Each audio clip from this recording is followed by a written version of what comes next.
Dahil nalalapit na nga ang pagdating ng kubo nga ni Kuya Mark at eto nga't inasikaso na nga din nila yung mga paglalagyan nga mga mare. At eto nga yung kaganapan nga namin nung kinagabihan nga galing nga natin sa outing at ayan nga parang nga may piyestahan nga sa atin. Minsan na nga lang ulit mangyari to na sama-sama nga kami mga mare kaya pag nakikita ko sila ay talagang masaya nga ako. Mukha man ngang madami pero natutuwa ako kasi meron na naman ngang pumunta sa bahay nga natin ganyan. Dahil alam niyo naman nga tayo na nga lang ang palaging nandito kaya nakakatuwa kahit paminsan-minsan na maraming ang kalaro etong si Gail. Ilang araw na nga rin kami ditong natutulog magkakasama na miss ko nga rin yung mga ganong pakiramdam at ganong mga gawain at etong ang dalawa hindi nga mapakalisaw ng sayaw.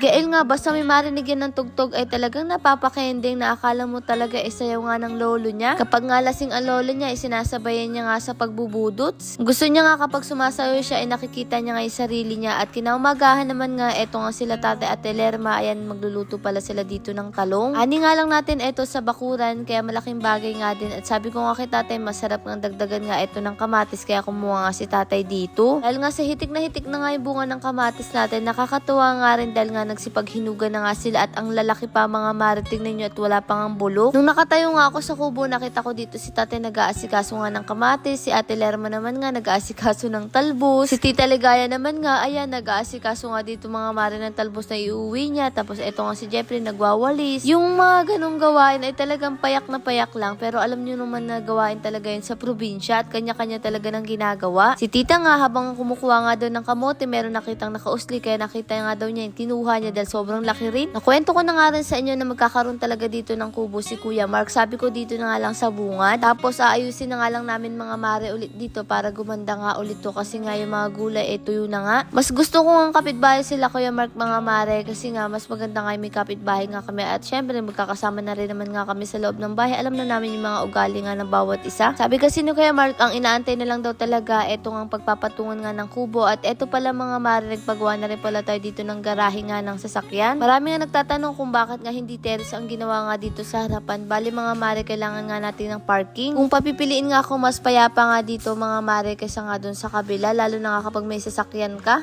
Kaya ayan, nilagyan na nga rin namin dito para nga yung sasakyan nga natin nandito at hindi na nga tayo nakakaabala. Hindi nga rin ako nakapasok kaya ito nilagaan ko na nga lang yung anak ko dahil nga si mama masama nga ang pakiramdam nga kahapon. Dahil malikot na nga si Gail, ayoko naman nga ipaubaya nga to kay Kulot, mahirap na. So 8 pa lang pinaliguan ko na tong bata na to kasi alam ko ang gustong-gusto niya nga dito. Si mama naman nga kahit nga masama ang pakiramdam ay gustong-gusto nga nakatayo siya mga mare. Sabi ko nga magpahinga na muna nga ako na muna nga ang bala kay Gail kaya nga lang mga mare abay ayaw ko ano ginagawa. Yung Gail mini farm nga inalis na muna nga yan at hahanapin nga natin ng paglalagyan. At yung magiging daanan nga natin dito mga mare pagpunta nga sa kubo nila Kuya Mark ayan inasikaso na nga rin nila. Sobrang na-excite nga ako na magkaroon tayo dito ng kapitbahay lalo na nga sila Kuya Mark na bumubuo na nga rin ng pamilya. Naabangan na nga rin namin yung mga basher nga nila pero sa totoo lang hindi nyo naman nga kailangan silang i-bash. Dahil mabuting tao naman sila Kuya Mark saka sila Ate Jen mga mare. At saka hindi naman nga kami papayag kung hindi nga sila mabuting tao na pag-stayin nga sila ng matagal dyan, ganyan. Pero dahil nga marunong silang makasama ay talagang magaan ang loob namin kila Ate Jen at pati nga kila Kuya Mark. Mas pabor pa nga sa amin yun dahil magkakaroon ng kapitbahay kami tapos ayun magkakaroon nga rin ng kalaro si Gail kapag nagkaanak sila, diba? Sa pag-uusap naman ngayon ang mahalaga ay nagkakasundo kayo at nagkakaunawaan. Ito nga yung magiging apakan nga ng kubo nga ni Kuya Mark kaya ayan nagsipagdatingan na nga. Lord maraming pong salamat sa lahat ng blessing at syempre sa inyo mga mare paano ba yan bukas na lang ulit.